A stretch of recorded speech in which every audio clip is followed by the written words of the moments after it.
হারু নিচের তলায় তার ছাগল দুটোকে আর হাঁস মুরগিগুলোকে বেঁধে রেখে নিজে দোতলার খুপড়িতে বসে বৈঠা বইতে লাগলো।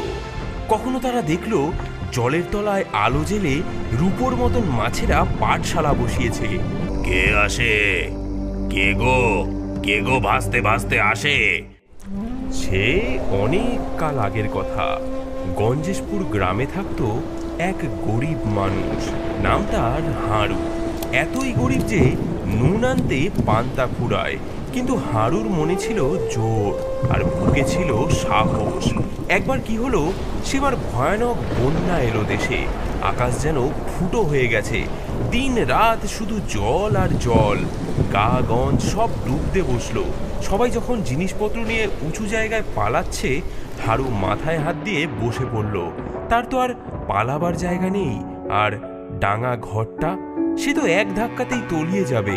হারুর ছিল একটা পুরনো ভাঙাচোরা ডিঙি নৌকো, ফুটো ফাটা, তালি দেওয়া।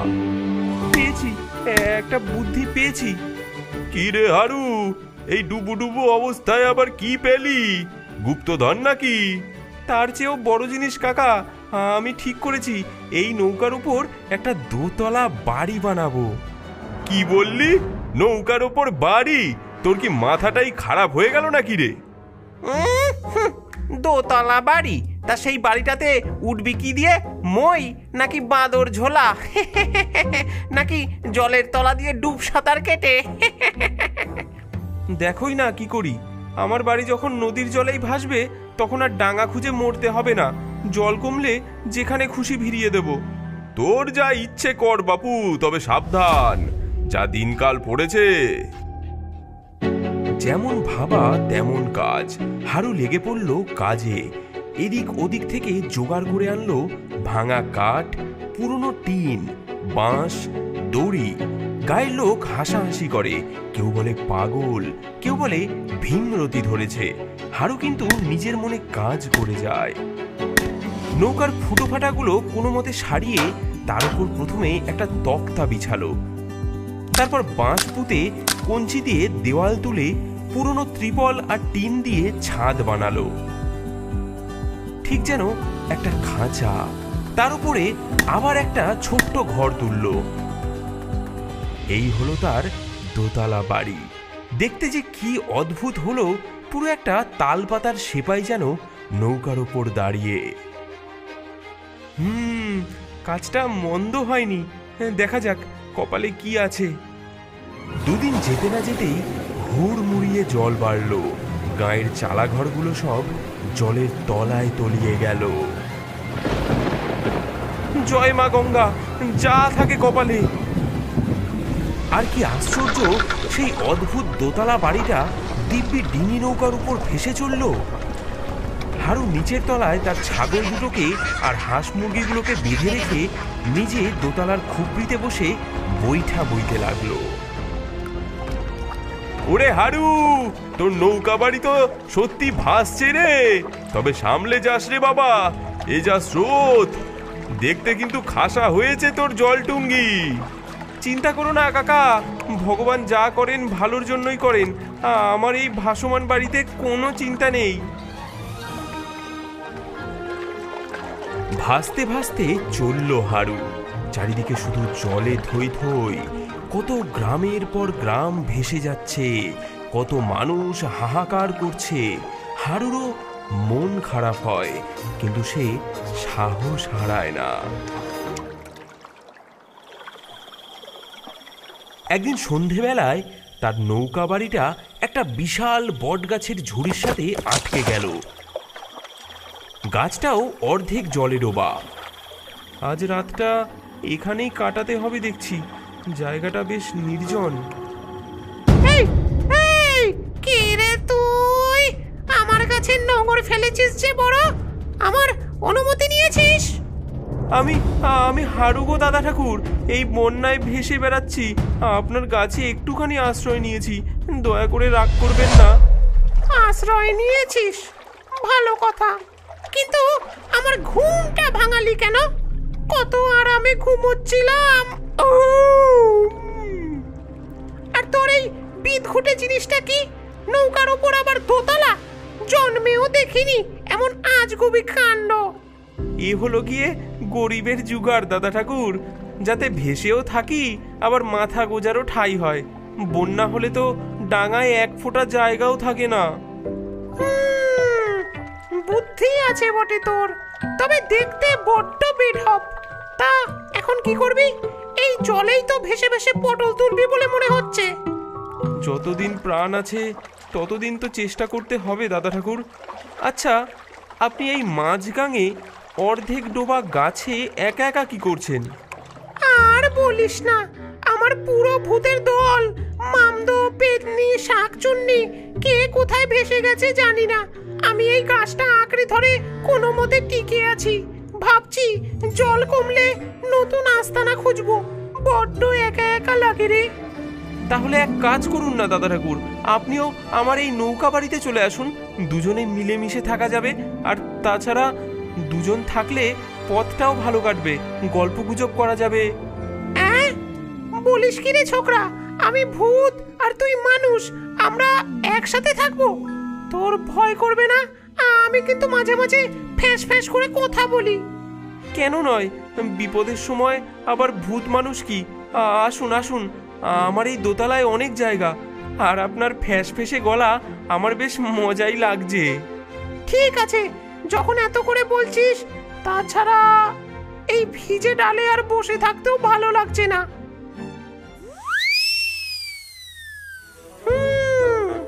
তোর এই বাড়িটা কিন্তু বেশ মজার।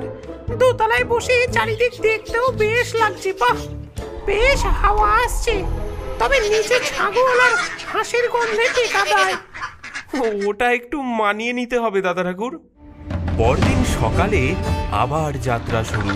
গেছো ভূত তার লম্বা শুকনো হাত দিয়ে এদিক ওদিক ইশারা করে হারুকে পথ বাতলে দিতে লাগলো। ভূতের চোখে তো আর ধুলো দেওয়া যায় না, সে বহু দূর পর্যন্ত দেখতে পায়। ডাইনে ডাইনে ডাইনে চাপ হারু, ডাইনে চাপ। ওখানে একটা মস্ত কুমির হাঁ করে আছে, যেন তোর নৌকাটাই গিলে খাবে। হ্যাঁ, বলেন কি দাদা ঠাকুর? বাঁচালেন যাই হোক। এই ওদিকে যাস না, ওদিকে যাস না হারু। বায়ে বায়ে চোরাবালি, একবার আটকে গেলে আর রক্ষে থাকবে না। সোজা চল, সামনে একটা ফাঁকা জায়গা দেখা যাচ্ছে।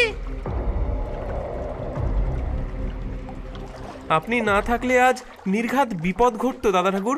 আপনি তো আমার দিক নির্দেশক হয়ে গেছেন। আরে আমি হলাম গেছো ভূত, গাছের মুখ ডালে বসে কত রাজ্যের খবর রাখি।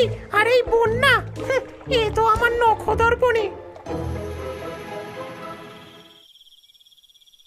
কয়েকদিন পর তারা এসে পড়ল এক অদ্ভুত জায়গায়।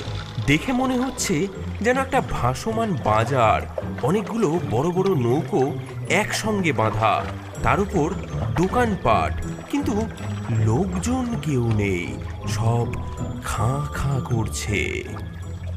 এ আবার কি কাণ্ড দাদা ঠাকুর? বাজার আছে অথচ মানুষ নেই, জিনিসপত্রেরও কেমন অদ্ভুত সব দেখাচ্ছে। আমার কিন্তু ভালো ঠেকছে না রে হারু। এখানে কেমন একটা ভুতুরে ভুতুরে গন্ধ পাচ্ছি। কে আসে? কে গো? কে গো ভাসতে ভাসতে আসে? নতুন খদ্দের নাকি? এদিকে এসো, এদিকে এসো এসো। আমার দোকানে ভালো ভালো জিনিস পাবে। জ্যান্ত মাছের তেলে ভাজা, কুমিরের ডিমের অমলেট, সাপের খোলসের চপ। কোনটা দেবো বলো? সবই তাজা, সবই গরম, স্পেশাল অফার চলছে। না গো জিনের বাদশা, আমাদের এসব কিছুই লাগবে না। আমরা শুধু পথ দিয়ে যাচ্ছিলাম, একটু জল তেষ্টা পেয়েছিল। সে কি? আমার এই ভাসমান বাজারের সুনাম শোনোনি? দূর দূর থেকে কত জিন, পরি, দেও, দানব আমার খদ্দের। তোমরা কিছু না নিয়ে গেলে আমার বাজারের অকল্যাণ হবে যে। অন্তত একটা বাঁদুরের আচার চেখে দেখো। হারু, এর হাব ভাব কিন্তু ভালো লাগছে না। দাঁতগুলো দেখেছিস কেমন ছুচালো? কেটে পড় এখান থেকে, এ লোক কিন্তু সুবিধের নয়। বাহ, তোমাদের এই জানটি তো বেশ। এ তো খাসা জিনিস। এটাকে বিক্রি করবে আমার এই পুরনো ভাসমান বাজারের বদলে? আমি এটা নিতে রাজি আছি। বলো কত দাম চাও? না না জিনের বাদশা, এটা আমাদের একমাত্র আশ্রয়, এটা আমরা কিছুতেই ছাড়তে পারবো না, এটা বিক্রির জন্য নয়। কি আমার প্রস্তাব ফিরিয়ে দিলে? এত বড় সাহস! আমি এই ভাসমান বাজারের মালিক, জঙ্গলু জিন।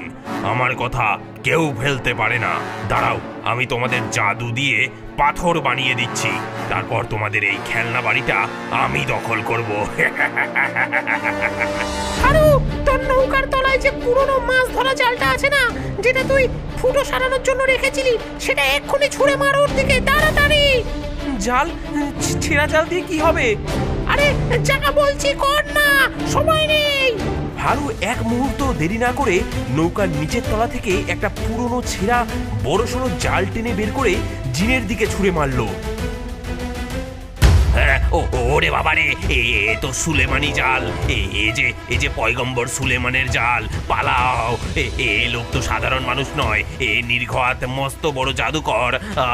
আমার এবার কি হবে গো? ওরে বাবা গো! এ কি দাদা ঠাকুর, একটা ছেঁড়া জাল দেখে জিনটা এমন ভূতের মতো ভয় পেয়ে গেল কেন? পালিয়ে পগার পার?